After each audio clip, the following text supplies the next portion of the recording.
স্ক্রিনে দেওয়া ছবিটা দেখে আপনার কি একটু আরামের অনুভূতি হচ্ছে, যেখানে আছে স্বস্তি আর একটু উষ্ণতা?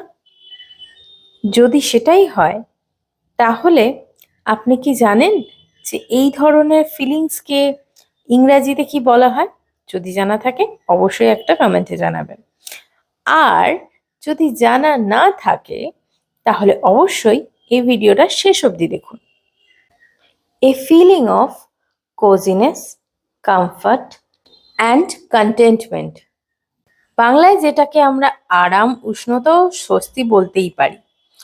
এই অনুভূতিটা ইংরেজিতে একটা শব্দে বর্ণনা করলে দাঁড়ায় হুগা। এবার কিন্তু আপনাদের কাছে আমার একটা ছোট্ট বায়না আছে। সেটা হচ্ছে যে এই যে নতুন শব্দটা শিখলেন, সেটা দিয়ে একটা সেন্টেন্স তৈরি করে আমাকে শেয়ার করতে হবে। এটা যদি আপনার জানা ওয়ার্ড হয় তাহলে আপনি নিজেও করতে পারেন, আর যদি আপনার অজানা হয় তাহলে সেক্ষেত্রে আপনি গুগল বা যে কোনো এআই এর সাপোর্ট নিয়েও সেন্টেন্সটা তৈরি করতে পারেন। দেখি তো আপনারা কেমন সেন্টেন্স বানান হোগা দিয়ে।